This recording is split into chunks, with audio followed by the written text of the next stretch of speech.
First of all, America needs to believe that everyone deserves a first-rate education. And I don't believe America has, even if we say we believe that, we haven't put our money where our mouth is.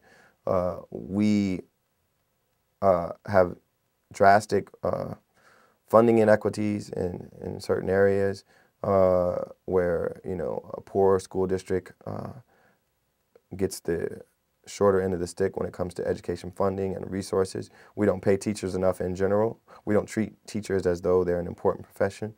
There are all any number of reasons why education is poor in America, and part of it, I think, is a result of some parents not putting enough emphasis on education in their own homes.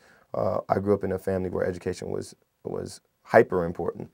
But I think there are a lot of families that don't stress it as much as they should. And so part of the responsibility lies with the parents. But overall, I think as a society, we have made education too much of a free market system, where if you have money, if you have resources, your kids are going to get a good education. And if you don't, then they probably won't. And as long as that's the case, then there can't be equality of opportunity, because certain kids are just not going to have the opportunities that they should in order to even up the playing field for them to maximize their potential. And we need that.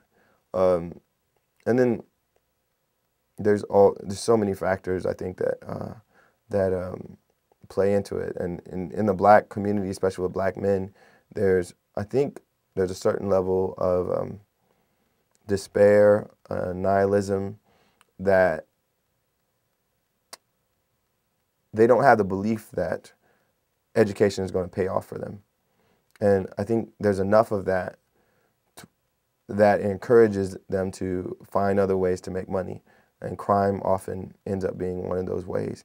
And because they don't see the light at the end of the tunnel, because they don't have the optimism to believe that they can do something legitimately and legally and be successful, then they resort to other means.